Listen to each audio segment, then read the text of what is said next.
everybody, and welcome to yet another episode of the Weird Al Podcast, the podcast about two of the greatest things in the world, beer and Weird Al. And as always, I am Lauren, and I am here to guide us through, I don't know, guide is a loose word. I'm probably not qualified to guide anybody through anything, but that's what I do.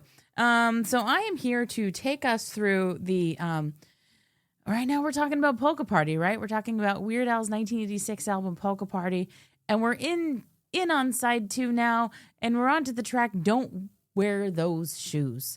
And for this track, Don't Wear Those Shoes, we have somebody who has been mentioned on this show, whose music has been played on this show, but who has yet to be on this show. And it's been a long time. So now this person is actually here on this show. And if you are anybody who knows anything about people talking about Weird Al things that isn't a jerk, then you know what? You know this person. So Zeb, thank you. Welcome for being here, and tell all the people all about yourself. Hey, Lauren. Hey. Yeah, thanks for having me. You're welcome. Excited to be here. Yeah. Should be. Long time listener, first time guester or whatever. Yeah. Can I pop my beer too? I heard you do it already. Oh no, you pop yours whenever you want. Do it. All right. Well, actually, I just dropped it on the floor, so. Oh no, yeah, give it a minute then. Okay, ready? Now let's go for it. Ooh. Success. All right. We'll talk about that later, I'm sure. But yeah, thanks for having me. This is great. Yes. Well, actually, no, I want to talk about your beer right now because I'm totally cheating. I'm drinking wine, and I also my can crack was wine out of a can? No, my can crack was a LaCroix. It was a sparkling water. For the sound effect, and to also make it a little bit of a spritzy.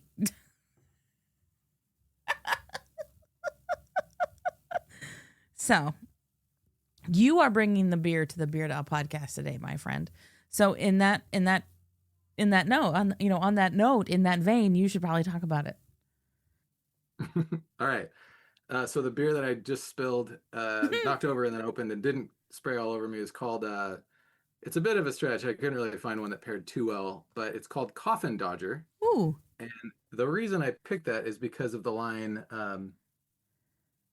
about living with a 6-inch railroad spike through one's head. Oh, right? Yeah. Learning to live with a 6-inch railroad spike through your head. Yeah. And if you can do that, you're dodging the coffin. That was my thought. That's really clever. That is indeed really clever. I was really scraping the bottom of the barrel. No, I got a couple others, but I'll maybe mention them as we get a little further. You sure can. Like I said, I just went and got myself new wine glasses, and they're acrylic, so this is not glass, so I can't break it. Good call. So, it's like you've done this before. I have done this before. Nice. So yeah. So Zeb, again, I had mentioned that, you have been mentioned on and listened to this show for quite some time, but this is your first time actually here. Yeah, I found you guys from Al's website, I believe. You were the August of 2020. Yes, you were the one who you informed the Beard Al podcast that we were on the website. We were on Weird Al's website. They didn't call you to check to make sure it was okay to put you on their website. Al didn't call you. No, I didn't get the phone call. So we were just there, and I was like, oh no, that's actually pretty cool. So you have the distinction really cool. of saying like, no, I found you from Weird Al's website. So that's pretty darn cool. Been listening since then, and then knowing you, virtually every week with something. Yeah, fabulous. You don't annoy me. You delight virtually every week with something. So, you are, from that, finding a podcast from the Weird Al website, like obviously you are deeply entrenched in the Weird Alosphere / comedy music space. So just can you give if somebody were to ask you to, give yourself a radio pitch of, why should, especially for, I have listeners that may not know who you are other than being mentioned on this show. So, give us the background. I feel like I gave a couple of those when I sent in was it your first year or the end of your first year where you had a thing where you asked people to send clips in? Yep. And I was really proud of mine because it was stupid. And it was about, you're talking about, obviously how much Al means to everyone. And I'm, the show's about two of the greatest things in the world, beer and Weird Al. So I took that and made the whole thing about beer. Obviously, I was talking about Al, but I made the whole thing about beer, and I was Hmm. very pleased with myself. It was great. As far as the podcasts go, I think like when I got unlimited data on my phone, I realized I was tired of listening to anything else and news and stuff, and I just found Weird Al podcasts and have listened to almost nothing but that since then. So when I saw yours, I'm like, all right, another one. That's marvelous. Thank you for that. Yeah. Yeah. I'm not going to ask you what your favorite Weird Al podcast is because that'll be putting you on the spot for being on one right now. And if They're all it's in my top. They're all in my top 27. hooray, then that's a happy enough place to be. Can I go as far as to say that am I your favorite woman hosted Weird Al podcast? 100%, 127%. Fabulous. So take that, people. This is the greatest woman hosted Weird Al podcast in the world. So Yeah, absolutely. I don't think it was in second place. It's so no, good. no, that's it. I own this. This is my purview. Don't I don't love come what for you me. do. It's fun, and I like everything about it. So it's great. Thank you. So we are here to talk about "Don't Wear Those Shoes," which is on Weird Al's Polka Party album from 1986. Because we are deep in our Polka Party deep dive about the Polka Party album. And you picked this. This is the song you wanted to talk about. Why? Did I? I wanted an excuse to have a beer on a Tuesday. That's all I. Well, you are No, I'm living just kidding. Tuesdays wrong, my friend. Yeah. No, I like this song. I mean, I don't have a good feel for what people determine as underrated or overrated, but I like the song and I thought it was worth diving into, like talking about it and like digging into a little bit more. Usually, I've always kind of had questions about this song. And I thought maybe digging into a little more, I'd be able to figure it out. Typically, when I don't understand something, it's because there's a layer of something to Al's work that I haven't figured out yet. Like I'll get something on initial level, or when I'm a kid, I get something, and then as Yeah. I get older, like, things open up. So I kind of figured that was the case with this one. Um, and maybe it still is, and I just haven't matured enough. But I got questions. I still, I don't know. Maybe we can work this out today together. I think that's the best way to do this because I'm in a similar place with this particular song. There is a lot to unpack here. It's not Al's deep enough into his career where he's not necessarily just like throwing things at a wall to see what sticks. He kind of has an idea of what he wants to say here at this point. And he's also doing this smack in the middle of what I think is probably one of the best decades for music. I just love everything that was happening in the 80s music wise. Like that all of the synth that was happening in this song really leans into the power of synth and kind of synth pop Yeah. and what you can do with that. And so it's this song, I guess, let's take it for what it is at the very high level. This is a song about a relationship gripe or a romantic problem.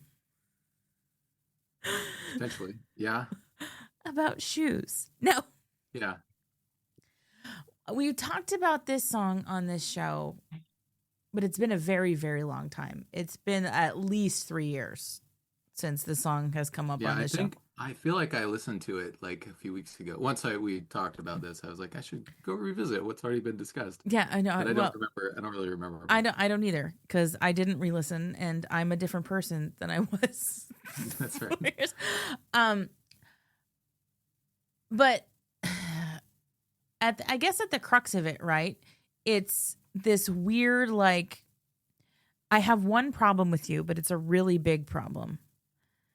But I can get past it. I guess maybe. Is that it? I don't know. You're talking, so like the general concept is, yeah, like I can take anything but these shoes, and it runs the gamut of things that are like minor inconveniences. You can borrow my razor, right? To a railroad spike through the head, and there's a couple lines I actually do want to go through the lyrics. We can at some unpack point that, because yeah. There's like a range of things, but I guess like I wrote down the quote. There's a couple that I thought were like worded well. So the Nathan Rabin one is from from the perspective of an obsessive who is willing to tolerate a nearly endless gauntlet of misbehavior, abuse, and craziness, which I'm not sure I agree with that, but from a partner on the sole condition that he or she refrains from wearing very specific shoes. And then when I looked up the genius.com lyrics, the interpretation, and I just thought this was kind of funny. It seems to be either about a man with a peculiar value system or an extremely awful pair of shoes. So it goes like one step further and says that maybe it's the guy, right? Maybe this he's like a control freak or something. I don't know. So I thought that was kind of interesting. But obviously the big joke is you never, the shoes aren't revealed, which makes it like the whole joke of the song is you never know what they are, right? And yeah, you just don't know. And so one of the things that I thought of while I was kind of like, what could this be? What could this be about? Especially placing this song like in its time. Could this be, especially like when you think about Weird Al, as far as his wardrobe and things like that are concerned, it's fairly uniform throughout. Weird Al has it's black pants, it's skater shoes, it's a Hawaiian shirt, and we go. It's pretty standard, Yeah. And that fits in any time that he's in. Like you can put Weird Al in any time period and he doesn't seem out of place with what he's wearing. And so could this like don't wear those shoes, especially at this point in his career, kind of be a take on like you don't have to go to an extreme like you really don't like because you think about like interesting 80s like that like mid 80s like the excess in fashion at that time with like all the neon, the leg warmers, like studded boots, like all that stuff. Like people were very much judged by trends at that time, as they are now and as they have been since then. Is it like don't wear those shoes because that will put a timestamp on this picture? Interesting. I hadn't thought about it that way. I didn't until today, until I really dug into my brain. Yeah. I don't know. I was thinking it was like I thought what you were gonna go with is Al's wears what he wants, does what he wants, embraces being weird, right? And so the narrator of the song, obviously it's not him, but like he's singing as someone who is kind of, regardless of what the shoes actually look like, maybe they are insane and crazy and someone's feet are on fire or something, but he doesn't feel like someone who would want to control how someone else looks, right? Or their decision stylistically. So for you to spin it the other way and say, I'm in a way control, like taking away your need to feel like you need to do this for everyone else and just don't wear those. So that's an interesting take to go the other way. But I looked into it and I couldn't find that this song was played live anywhere. I have a couple theories on why. One of them was is that like the guy comes across as controlling, kind of a jerk. Like, he's not controlling. He's gonna let people be how they want to be, So that was like one thought I had. But it's interesting to hear you put it in the other perspective as far as don't feel like you need to do what you need to do for other people. Just do what you want or whatever. I don't know. Yeah. So like it absolutely could go both ways, and I feel like Al is the person that gives you the room mentally to say, well, this could go both ways. Like, yes, the song is so silly and it takes it so far, one way or another. Like either way you look at it, right? The narrator of the song is unreliable because he admits that the person of his affection in this song has no fault except for the shoes. Like, is that explicitly? Yeah, you're right. There's nothing mentioned except for the shoes. Correct. Like she can do anything. And that weirdly makes the narrator of this song both petty and like also very, very accepting. Well, so you say that she doesn't have any necessarily any other faults, but I'm wondering about that because the things he offers as things that he would rather allow her to do or have done to him are very bizarre. And I don't know that okay, spit in my face if you're so inclined. Why would anyone be inclined to do that? Is that fun for someone to spit in someone's face? So I get that he just doesn't want those shoes to be worn, but like why offer, hey, spit in my face and then you don't wear those shoes? You know what I mean? Like it's just a strange. That is strange. And so, but maybe I can't account for all of them, but I see where you're coming from. But one of them literally, so I have this thing cyclically with myself where I have 22 years of television programming that I can cycle through just as a calming mechanism, and that is Cheers and Frasier and Cheers and Frasier, because each series is 11 years long, and it's like I can just follow all of this, and I've seen it all, and it's a very calming kind of thing to have. So like if I need something in the background that makes me feel good that I don't have to pay attention to, it's going to be wherever I'm at in the Cheers Frasier cycle. Okay. Oh, interesting. Wow. And so do you just go through that and watch it? Like, so you have a running tally and you have like a I just go around. And the problem is double decade long clock or something? Yeah. Yeah. It's weird, but it jumps. I'm on like my fourth or fifth like streaming service of trying to like manage this at this point because it keeps moving. But anyway, they're all always somewhere. And sometimes I'll throw Wings in there because that's part of the same universe if I need a little break. Anyhow, I was very, like, just the other day, an episode of Cheers came up where Cliff Clavin, the mailman on Cheers, for those of you who may not know, but I know you know. Yeah. He's the I'm not good with stuff. Well, he's the know-it-all mailman. He's like, we get all of this, we got 27 hours in a day, right? This is how it is, right? This is how, it's a scientific fact. So Cliff Clavin, the mailman on Cheers, said something along the lines of, well, I wouldn't kick her out of bed for eating crackers. Okay. And I was like, a lot of what's happening in this song, a lot of like the non like railroad spike through my head things are like inconsequential things that are like, she's good enough. I'd let her eat crackers in bed. I wouldn't kick her out of bed for eating crackers. You know what I mean? Sure. Okay. Like they're those insignificant, like inconsequential enough things that it's like, I can let this go. Right. So I don't know. I do want to run through this because I'm curious what your thoughts are on each of them. Actually, so to that point, we didn't talk about this yet, but inspiration for the song, right? Like, so Al's quote, right, on the Ask Al was, "Don't wear those shoes, as far as I can recall, was not intended to sound like anybody else. Although the intro is kind of a ripoff from an old Kinks song, which is the Father Christmas song. Christmas. Which I did a comparison of those intros, and they're more different than I think he gives credit for. But anyway, what was interesting is that what was interesting? So that was the second song on the album inspired by the Kinks. So track 4 on Polka Party, One of Those Days, sounds really similar-ish to Ducks on the Wall by the Kinks. And what's interesting about that is this song. Do you know where I'm going? You're smiling. No, but I think I do. But go ahead. Well, so this song to me seems almost doubly inspired by the Kinks. So you get the little bit of Father Christmas at the intro, hardly anything. But then if you like listen to Ducks on the Wall, it's very similar theme. The guy's got a girlfriend supposedly or something, and he's like talking about all the things he'll do, or not. He doesn't go that far into it. Nothing close to what Al does, but he talks about how much he'll do, but he'll tolerate all kinds of stuff, but he can't accept the ducks on the wall, essentially, right? So in concept, it's very similar to that. So it's like doubly inspired by the Kinks. That's interesting. In a way. I don't know, like obviously Al's version gets much more extreme, gets much more mundane. Well, but, like, that's what Al does. Al goes to those extremes, I'm doing the arm thing now. But yeah.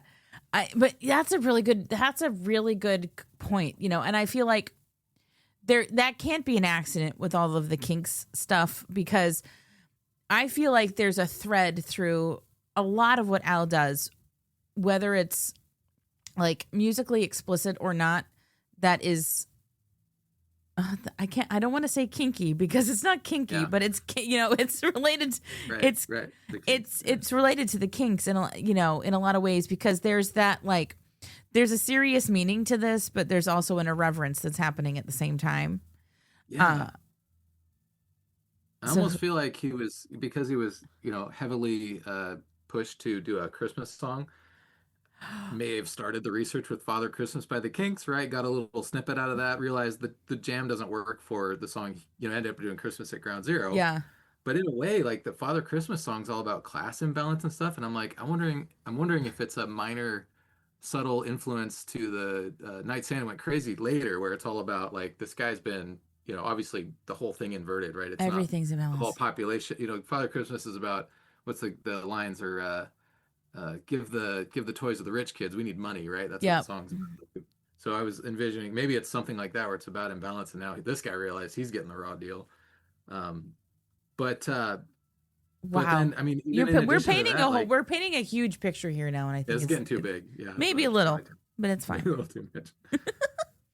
I don't know. I just started like seeing references as I'm going through these, and I was like, okay, maybe that's that. Maybe that's that. I mean, there's tons of covers of Father Christmas, right? Like there's Bad Religion, Green Day, Bowling for Soup, Save Ferris, and actually Weird Al covered it with Tim Heidecker, like live at some Yeah, show he or did. something in He LA at one point. did. Yeah, so it's all over the place on that song. So That's so cool. I feel like, you know what?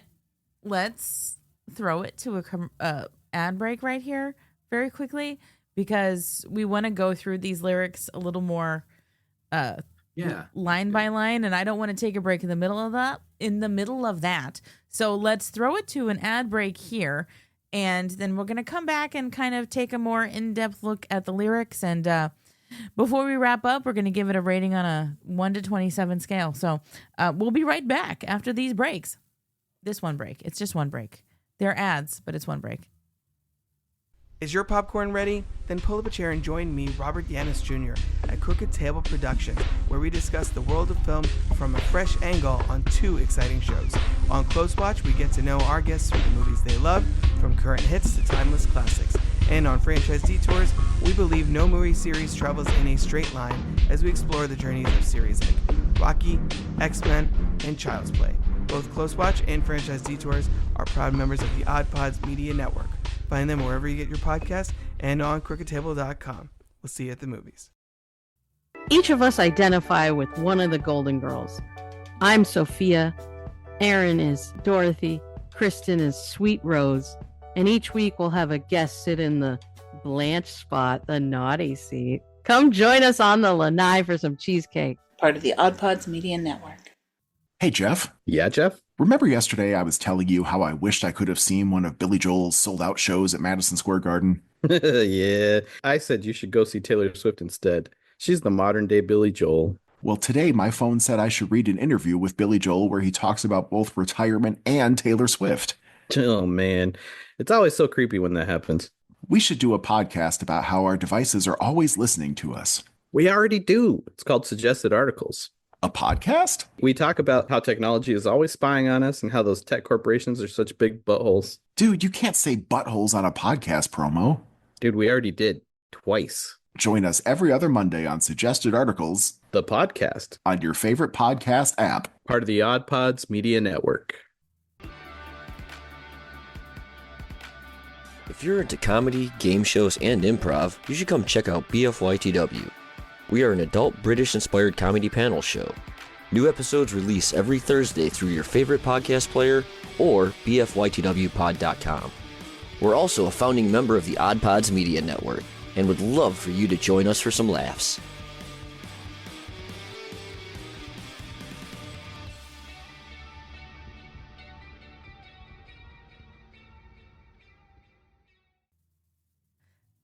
And we're back. Wow. Yay.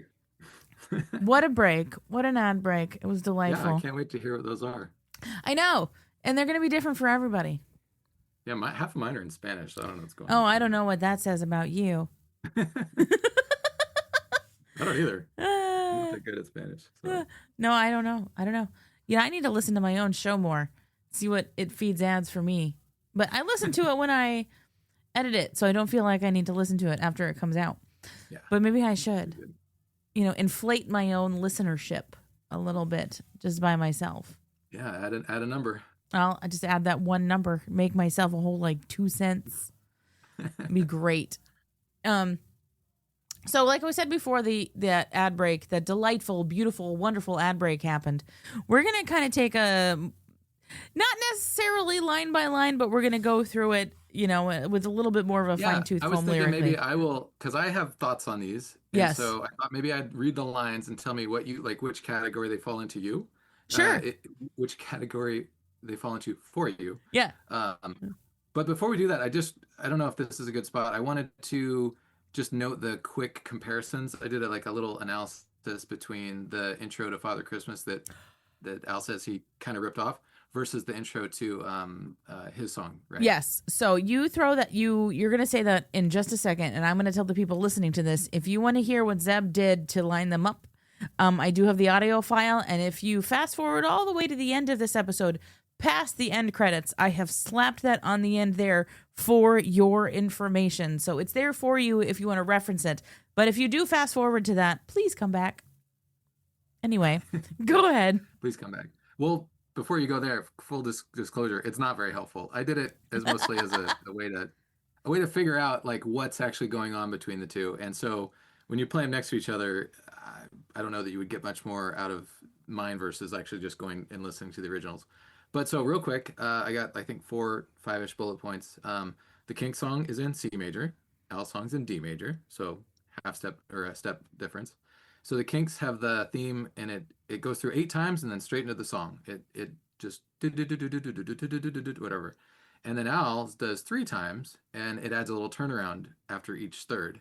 And it does that whole thing twice just with the synths. And then it does the whole thing twice again with all the music, bass, drums, guitar, everything. And then it goes into the song. The Kinks song is a Christmas song. It has bells, essentially. Bells sounding something. I don't know if it's a synthesizer or what, but it's bells. And then Al's song is strictly synthesizer. But Al's is a little more complicated. Instead of the, I don't know if it's the left hand on the piano for the Kinks or whatever it is. Al changed those into arpeggios to match the lead. So it's like an inverted third. And he split those between sides. And so like when you hear it on your ears sonically, it's nice. You hear something different between each ear. Yeah. So if you listen with headphones, you can pick up different things in each ear versus I think the Kinks is just the same in both ears. There's no stereo. So those were the things I noticed. I probably missed some things. They seem to be about the same tempo, 168 beats per minute, stuff like that. But those are the things I noted for anyone who cares. Well, I thank you for doing that for anybody who cares. And I think people who are taking the time to listen to a podcast about Weird Al at least care enough to care about that a little bit, I guess. So, okay. All right. So let me try to find. Okay. So, all right. So I'm going to read through. Okay. So I guess the argument in the song is the narrator kind of claims to do anything for the person to make them happy and please them, right? mm-hmm. There's a line, anything you want, babe, if it makes you happy. And you know that I'd do anything to please you, right? Those are the lines we get for his goals, right? Yes. Or his mode. So call up for folks in Europe you don't even know. Would that make you happy? I mean, if you're kind of into goofing off and making prank calls, I guess it could. Yeah. And my thought there is that she or the person, I'm going to, just for the sake of statements and this being a song in the 80s, I'm going to say he's singing to a lady. Yeah, it's boy-girl dating. Presumably. Let's make it easy. Make it easy, they're dating. Yep. So call up folks in Europe you don't even know. I'm assuming he's allowing her to do that from his place? Yeah. Like, and it would cost money, and that's the inconvenience? I suppose so. If she's calling from her place, what does he care? You know what I mean? Like, I don't... That's the inconvenience, right? Like, and again, not to bring it back to the fact that I do a 22-year loop of TV watching Cheers and Frasier, but I just saw a thing on Cheers where Kirstie Alley's character, who was the manager of Cheers at the time, was lamenting how Cheers' telephone bill was too high.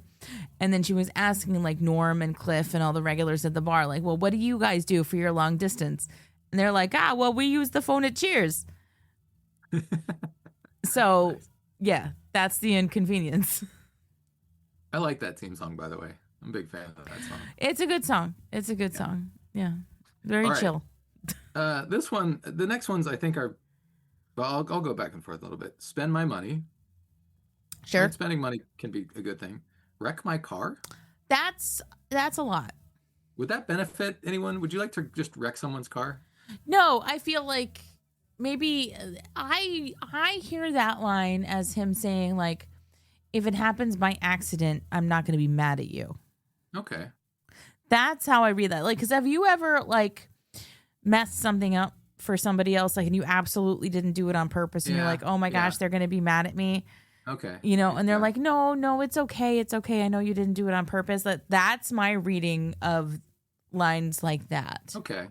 I can get behind that a little bit. What about shave off all my hair? Well, maybe she wants him shaved off anyone's hair. No, but maybe she wants him to be bald, and he would be like, well, okay, if that's what you want, that's fine.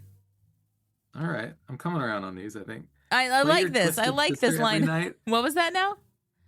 Play your Twisted Sister every night. Well, Twisted Sister kicks ass, so that's... See, yeah, does this in 1987, were they not good? Like, I don't know. Like, so my whole thing... I know they were bigger before then, but I don't know that they were necessarily not good in 87, you know? No. Or like a joke or something? Or... I don't know. I don't know. Maybe... Where's Russ? Russ would know. Yeah, Russ would know. Yeah. So my thing with Twisted Sister, okay, is that they had the one hit, right? That, you know, we're not going to take it, but everything else other people may have seen as like schlocky or jokey as far as like heavy metal is concerned. Right? So maybe that's even poking fun at like what it is he's doing. I don't know. Do you know? Like, cause Twisted Sister, you know, D Snyder takes his craft seriously, but he doesn't take himself seriously. Yeah. So I am being told that my Zoom thing is going to end in 10 minutes. Will it actually end, or do you just keep going? No, it'll end, and I'll have to send you another invite. Okay. Okay, we'll go until it ends and then go from there. Yeah. Okay. Okay. Well, just on that, the Twisted Sister thing, because there's another song from the Austin Lounge Lizards, one of my dad's favorite songs called Get a Haircut, Dad, and there's a reference to the punk kid going out to see Twisted Sister, and I'm like, I see that, and I see this, and I'm like, they must have not been very serious, or there's some reason that they were fodder for... Well, yeah, they were, because, Twisted Sister were not serious. Nobody took them seriously at all. The first time Twisted Sister were taken seriously was when, you know, Tipper Gore and all of her goons went after music for being dirty. And then Dee Snider and John Denver and, you know, had to go and talk, you know, in front of that panel and like make, you know, with the parental advisory thing. And it's so funny that it's like Dee Snider and John Denver being the ones like making that case. Yeah. You know, 'cause Rocky Mountain High, right. How dirty are you? Run your vacuum during my favorite show. I think this is similar to Wreck My Car, right? With your argument, I'm starting to see this. I was thinking more transactionally, like, I'll give you this for that. And you're like, no. All right, so that one kind of makes more sense. Yep. Run your vacuum. I don't get joy out of it, but if it's something that would impact me, and it's okay if you do it, as long as you don't wear the shoes. Okay. Mm-hmm. Waste my time. Of course. Same thing, I guess. Lick the middle out of my Oreos. That could be good, right? That's something someone might want to do. Yeah. If you don't want the two sides, you could just lick the middle out. You could lick the middle out, you know, yeah. Because, I mean, obviously that is subjectively, I think that's subjectively the best part of the Oreo. Yes. So. Potentially objectively, too. Both ways. Yes. Yeah. Both ways. Use my razor to shave your legs. Very minor. I don't know. Yeah, that's you forgot a razor, you got it, great. I mean, that's something that would be... I mean, at the end, but like... You got a backup razor somewhere, right? Just to put that into context, though, like there's a lot more surface area on somebody's legs than somebody's face. So you're probably taking 3 or 4 uses out of somebody's razor, using it on your legs and your face. It's pretty brutal. Yeah. I don't know. We'll have to... I'm just saying, like, I'm not, it's still a minor inconvenience for sure. But I could see it being an inconvenience. Okay. What about this one? Start laughing while you're drinking milk so it comes out of your nose. Well, that's just cute. Yeah, but it doesn't seem like something someone would want to do. Is it something that maybe would embarrass him normally, but he's like, I'm okay with you embarrassing me? I guess. Like, a lot of these things, It depends on the context, right? Like the middle's out of my Oreos. Like, is she going to do that in public? Probably not. Play your Twisted Sister every night? Like, where's that going to happen? You know, maybe she'll put it on the jukebox or maybe she'll do it at home. Yeah. Or drinking milk so it comes out your nose. Like, if you do that at home, like, who gives a crap? But, you know. That's what I'm saying. So with all, like, some of these, I was starting to, like, trying to get a gauge on, is this person nuts? They want to do these things, but I guess the way you explained it helps me understand it is fitting with the theme better. We talked about spit in my face. Okay, this one's especially strange, and I'd love to hear your thoughts on this one. Stomp the poodle till it's flat. See, that just seems rude. Well, what else is different about that one? It's obviously horrible, but everything else in all these lyrics are about doing something with my thing. Why isn't it stomp my poodle? Or our poodle. It's Oh, the poodle. That's really interesting. You think really it means interesting. like screw the pooch or something? Maybe like, is it a common phrase? I've never heard it, but I have never heard that either. And honestly, like just anything with Weird Al and poodles, I just kind of take it for granted, I guess. But maybe that's how you make a hat out of it. You stomp it. Maybe. Is that possible? I don't know. That's a really good point. We talked about the crackers. Drink my booze. Well, I mean, you kind of get into that when you get into a relationship with a person. Yeah. And I think that could please someone. You drink my booze, that's fine. In fact, that's my other thought on why, if the song hasn't been played live, that might be why. You seeing this notification? Yeah, I did. I just paid for upgraded. Nice. Yeah, so I don't have to deal with editing. So the people listening to this get to know that I upgraded my Zoom account in the middle of this, so I didn't have to splice two recordings together. Spared no expense. I spared no expense for you Beard Out podcast people. Very nice. But on that one, that's what I think. I don't know. So Al doesn't drink, right? And he doesn't want to come across as someone who drinks, even though this song's not about him personally. Well, he didn't not at the time. We don't know. I know, but I'm just wondering if, like, I don't know how long after that he didn't really drink or whatever, but I'm wondering if it's not been brought back or played live much for that reason, or maybe not just the controlling thing, not just the booze thing. Maybe it's just that he had so many other good songs that never made sense to fit into anything. That's part of it. I mean, but also, like, if he had that much of a problem with it, my podcast would not be listed on his website. I don't know about that. I don't think he wants to control anyone, right? He's okay with people enjoying what they enjoy. So could I stomp the poodle until it's flat? Is that what you're saying? Hey, man, I don't know. I don't know. I don't know what you... Well, I kind of do know what you're into. I'm not into that. I'm not into stomping poodles. And maybe that's why he doesn't play it live either. Play bongos while you're trying to snooze. I like that little reference to Ricky, potentially. Yeah, maybe. That's cute. Bongos could be fun to play, and if someone's asleep, wakes them up, they're okay with it. That's fine. There's the 6-inch railroad spike we talked about, which is, obviously one of the worst ones on here. Yeah, like that somehow. I think that's that's like probably the most egregious. Yeah, that's pretty bad. There's Whip Me, Beat Me, Rob Me Blind. Those are all fairly... Well, Whip Me, Beat Me, Rob Me Blind. Yeah, that's... And that's where I'm like, well, okay, wait, now, what is this person up to? Like, are they into doing this? They want to do this to you, into it not? Because it'd be hard to accidentally whip me or accidentally beat me or absolutely... How you mentioned with the car, you get in a wreck and, okay, I'm okay with it. But, like, these are pretty blatant attacks, Yeah, and I guess... The railroad spike. So, now we kind of get into... like, what is it okay to put up with from somebody? Like, if somebody has a bit of an emotional outburst and takes a little bit out on you, like, you're probably okay with that to some degree. Like, they had a bad day.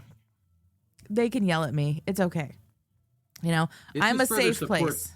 The fact that he cannot stand these shoes, right? Like, it only helps that. But, like, as I've been digging into it, I've been wondering, why would you want to do these things? But I don't know. So this brings up the question then. What do you think these shoes even look like? Oh. Have you thought about that? I do have a thought, yeah. Did you draw a picture? No, I didn't draw a picture. What did I say? Let's see. Just because of the like tiny inspirational thematic thing from Ducks on the Wall, I think there's shoes with ducks all over them, Oh, duck shoes. and they say Bruce all over them. Oh, see, that's a Oh, you know what? No, no, no, throwback. no, no, no. Hang on, wait. Let me back up a second. They don't say Bruce on them because the shoes are Al's old duck, and he is traumatized by whatever happened and how they went apart. You know how he had to get a new duck, Yeah. right? These are the old duck, and they're plastered all over this person's shoes, and he can't emotionally handle it anytime they're on. So he will take all kinds of other anything but those shoes because he's traumatized by the ducks. His That's old duck. that's really interesting. What do you think? I mean, I had always pictured this as like shoes that were just so like visually offensive that the person's paramour did not want to see them wearing said shoes. But to think that the shoes somehow It triggers some sort of triggers traumatic. some sort of traumatic impulse or like reaction in the narrator's brain. I mean, it would justify why he'd be happier with a 6-inch railroad spike through his head. I guess. Maybe. That is interesting. Just a thought, but that's my theory. I think they're ducks. Yeah. I'm not mad at that. Like I'm really not mad at duck shoes. Oh man, duck shoes are actually a thing though. Yeah, I don't know. Duck shoes? Yeah. Hold on. Are they? I'm sure they are. Yeah. No, Were they in hold on. 1987? I don't know. They probably weren't. If they were around, not as prevalent. Well, hold on. Wait a minute. I'll go check. Yes. Excellent. Duck shoes. Let me see. Come on. Typing. Oh yeah, duck boots are a thing for sure. They're those boots that they look like a duck bill for when you're walking in the rain. What we do know is they're not Vans, They are not Vans. and they're probably not blue suede shoes because I think he played that live. Yeah. But that's all we can rule out at this point, I think. That is all we can rule out at this point. That's really interesting. So duck boots are a thing. But so we're thinking that there are shoes with some kind of a duck situation occurring. I mean, my thought was they're somehow ducks on a wall, but they're obviously on a shoe. And the issue in the Kinks song is not that they're on the wall. It's the ducks like in the person's house that are distracting him from trying to be with his girlfriend or whatever it was. Yes. Yeah. Interesting. They'll scratch up my records. Okay. And then the last two, I guess, expose yourself on the 6 o'clock news. That's just a lot. Embarrassing. Yeah. It's like, I read this and go, why would this make you happy to do this? With the justifications you made earlier about wreck car and stuff, I can kind of get behind that a little bit more. The one I didn't really understand too well was make me an offer I can't refuse. I think that's there because it rhymes. It rhymes. That's probably all it is. And I was like, I mean, essentially that means what? Like, it's a threat disguised as a generous offer. It's from Godfather. Yeah, you made me an offer and I can't refuse. Yeah, right. Which is essentially you have to do this thing. But I don't even know how that works. Make him an offer, you can't refuse, and he'll accept it in order if she doesn't wear those shoes. I don't know. I was lost on all that stuff. So, well, those I think are all of them. I counted 22. Dang, we need 5 more. And the way that I was like looking at it is like 18% of them are maybe for her benefit with like no detriment to the narrator. And then 10% of it, like total is like completely detrimental to her, milk through the nose or naked on the news or exposing on the news. Yeah, because that wouldn't affect him at all. 32% are for her benefit with small detriment to the narrator as far as razor and crackers, right? And then 50% have like no benefit, like wrecking the car, spike through the head, robbing, all that stuff. And so when I was getting at don't do these things and here's what I'll offer instead, like I mentioned, I was thinking transactionally that why would you offer this? Is this person into this kind of crazy stuff? So before I get too far off this, because it is probably nonsense, my other stretch for a beer pairing was this beer called Demonis, which I think is just I don't know, devil-looking thing. So I was thinking maybe the lady's like out of her mind and like is in. Sorry, I'm dripping stuff on my laptop, so I can't get it too close. You're okay. It's all warm. And stuff, is that from what brewery is that from? Amarillo. Oh, okay. Brewery is I don't know, West Coast IPA. What does that mean? I don't know. Brewed and packaged by There Does Not Exist.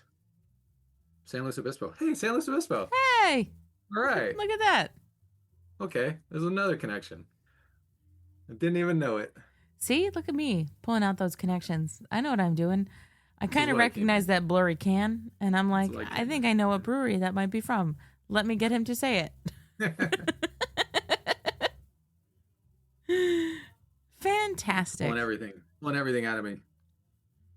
I've been doing this for a long time. I know what I'm doing. I know how to get my I good know. content. That's why I listen. That's fine. I like it. Fantabuloso.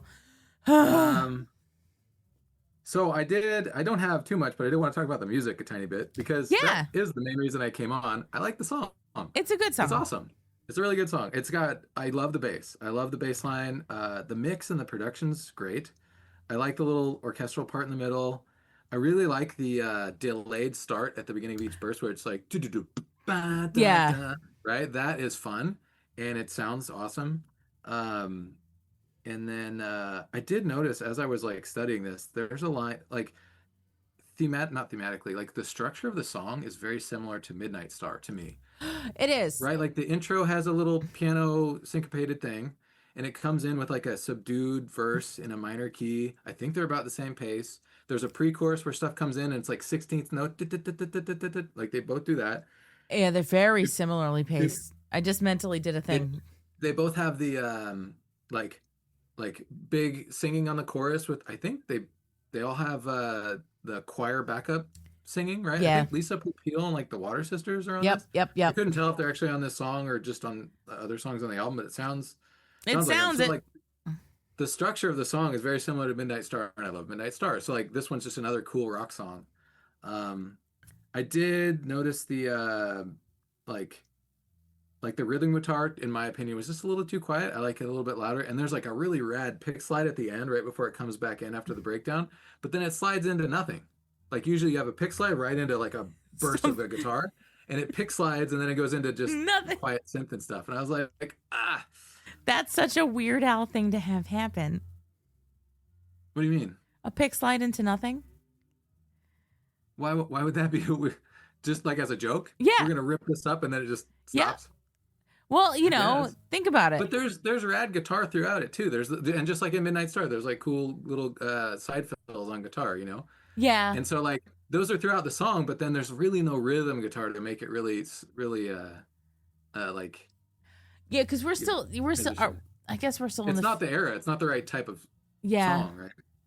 Yeah. No, that's totally fair. I'm again like because you're right. Like a pick slide needs to go somewhere.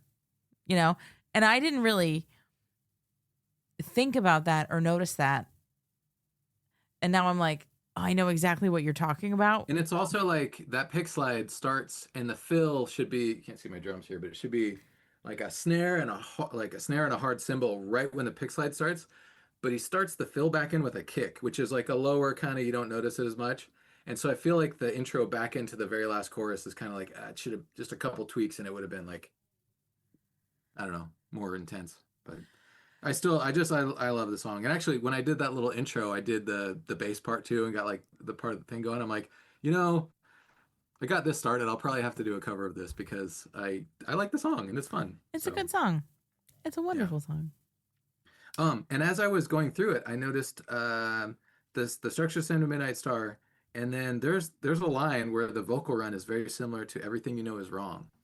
Right? So the line, and I'll let you call up folks. You right? Don't even Same know. as in the fast lane with the rabbit, blah, blah, and then there it changes. But there's like 6 lines with it's not an uncommon sort of vocal run. But the fact that I didn't check that they're in the same key, but they're very similar. They do the exact same things. I think the timing might be a little bit different, but yeah.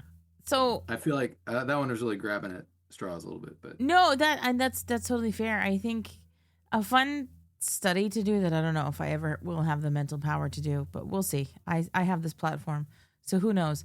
There are a lot of like Weird Al running like themes and tropes and melodic themes. Mm-hmm. When I say themes, I meant like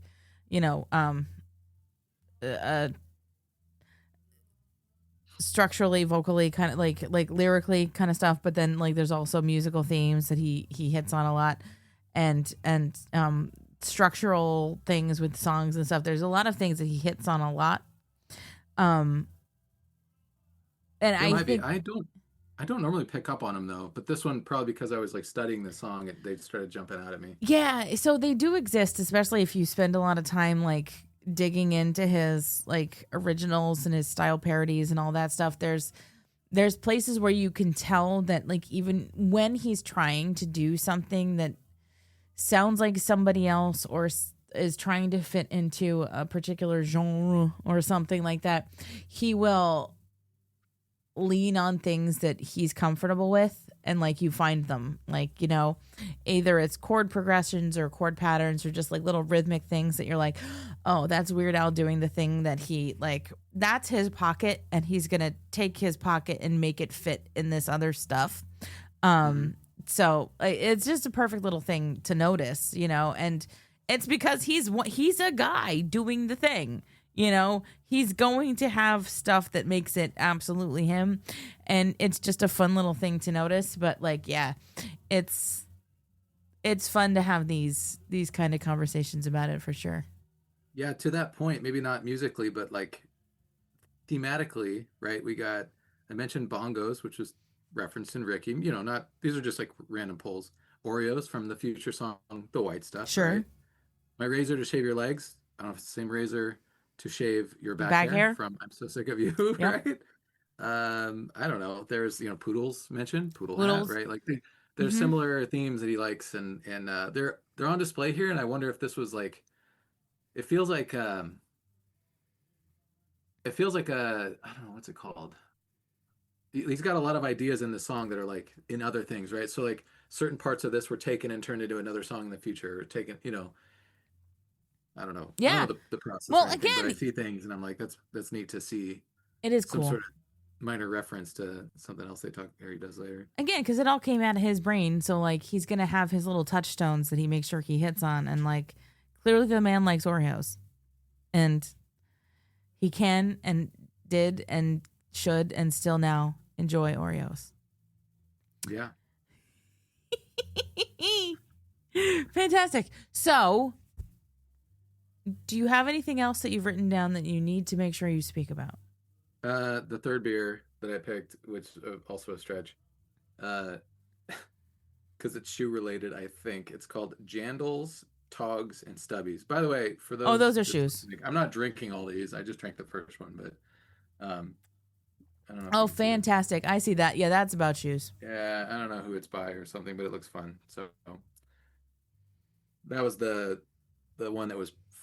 I don't know what a jandal is though. I guess it's jeans and sandals. Yeah, but it's not jeans. The guy's wearing like shorts. Wearing shorts with. No, like, what is a jandal? I guess is it Jandle? Slip on your jandals, hike up your togs, and toss a cold one in your stubby holder. Just don't forget the sunscreen, you muppet. Whatever that means. Jandals are. So I assume it's sandals. No, jandals. What are they? Looking that up. It's a term. You know all the words. I don't know the words. Jandals. It's a term meant to describe a sandal. That much we know. Oh, okay. But it's well, it's a contraction of sandal and what exactly? Some will claim that jandals are Jesus sandals. Others claim they're less holy jail sandals. While a third group argues that jandals is a contraction of Japanese and sandals.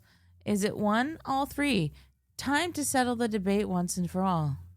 And this company, Aloha Shoes, has tried to settle that debate. So they're either Jesus sandals, jail sandals, or Japanese sandals. Nice. Jandals. Well, I learned something. I will forget it, but well, actually, I'll remember because I'll hear this later, potentially, if I can stand listening to myself, and I'll remember it, hopefully. Yeah. So jandals, I also looked up. I was looking for, because I was stuck on the mind control thing and the controlling aspect of this character. Sure. That I was looking. I've seen like a mind control hazy IPA somewhere locally, but I couldn't find it anywhere. That was the only other one I was thinking of. Oh, and do you know what a shoey is? No. So, and I found this, but I've also heard of people doing this because I know people who play rugby. And a shoey is when you drink a beer out of a shoe Oh, that was worn during one of the matches. Ooh. It's absolutely disgusting. But it's gross. called a shoey. It's big in Australia, I guess. Fantastic. Well, that's a country of criminals. I don't care if you're listening in Australia. I have like 2 of you, so sorry, guys. It's got to be at least 3. I don't know. I check my analytics. I think there's still 2. Okay. So I think that's all I had. Yeah, I like the song, and I like the music. I like the theme. I'm like I said, I think I'm just not quite smart enough to know what everything Al's putting together here, but I love the song. I mean, also, love the chance to come here and discuss it with you. This has been wonderful. it has been wonderful. And again, you know, this song came out in 1986. Al was almost 27, so he would be turning 27 later on in that year. So he was 26 when this all happened. But I'm pulling my 27 out when I can. So, you know, well done. Again, I don't know how deep we need to go. Like, Speaking of 27s, MC Frontalot covered this on the 26.5 album. Oh, right. Yes. Have you heard that one? Yes. It's good. Yes. It's really good. Definitely a different style, but it's like, I don't know, done really well. I like it. Yeah, that's a fun thing. That's a fun thing to occur. Insane Ian has been on here talking about that album quite a bit, and I just like I like saying Insane Ian's name that way. I haven't done it recently, but I'm sure in the past I've bugged him. I'm like, let me know if you do another one. I would love to have a song on there. Well, you know, he might have to like let me have one on there too. I got to hang out with him in April. It was really cool. Fantabulous. Other people, yeah. Yeah, he's been on my show several times as well. So I've heard. I like it. I know. He's always fun when he comes on. He's got a lot of energy. He's hilarious. He sure does. I love that guy. Yeah, he's a good fellow. You got great guests. I remember the first time you had Russ on, I think. Yeah, that was very exciting. Now look on at November this. 19th, 2021, I said, great guest. Yeah, Russ is all right. Yeah, he's okay. He's okay. Yeah. Such a great guest. I married the guy. So, anyhow, I think the last thing we have to do is give this song a rating on a scale of 1 to 27. Right. So, do you want to go first, or do you want me to go first? I don't know. I feel like my number is going to be lower than yours. I don't even know. though I like the song a lot. I like the song a lot. Okay, you go too. first. I'm curious. Go ahead. I'm going to give it a 20. Oh, okay. Mine's going to be higher. So I had done a ranking like years ago, and I just did it out of 5, and it was all just out of like Al songs, right? So I wasn't comparing to other songs. It was just out of...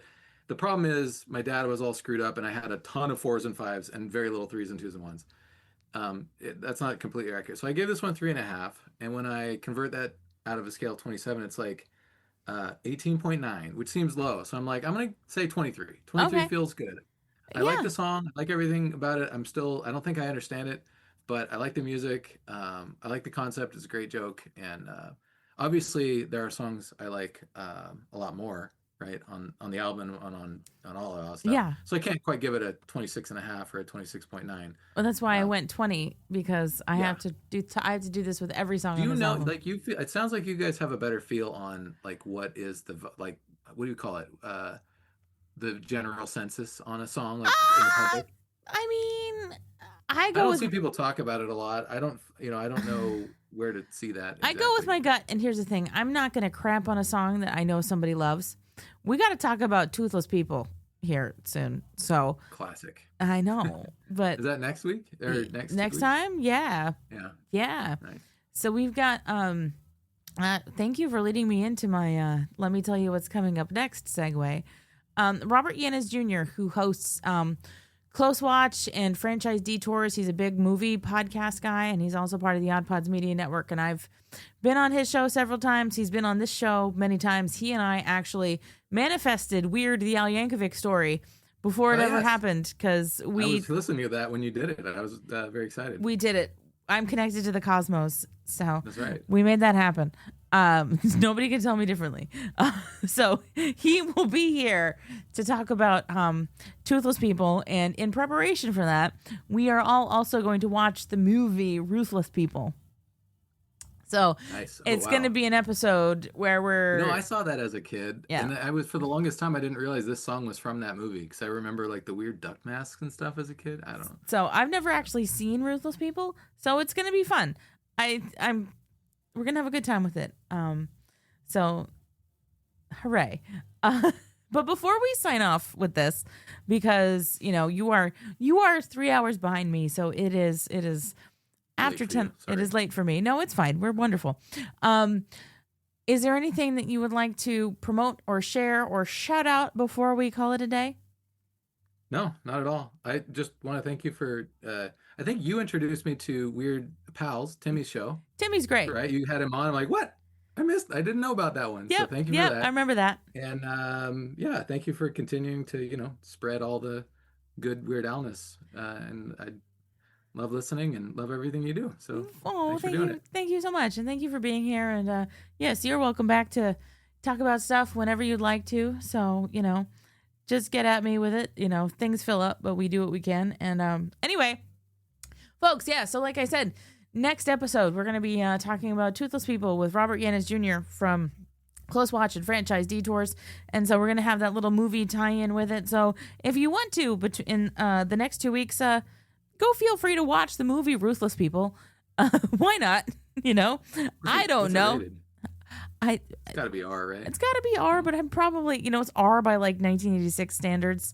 I think it's funny also. Anyhow, you do what you want to do. I can't wait to hear all about it. It's going to be fun. It's going to be fun. So anyway, yeah, that's it for this time. And so we'll come at you again next time, people. Meantime, stay weird. Bye.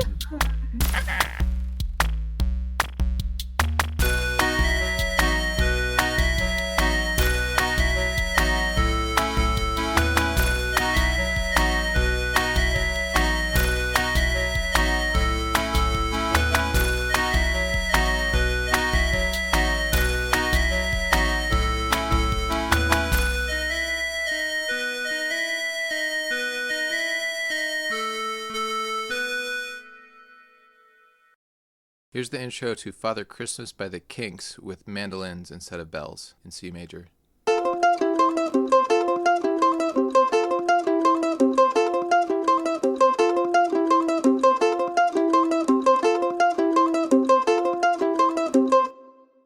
And here's the intro to Don't Wear Those Shoes by Weird Al, also with mandolin instead of synth in D major.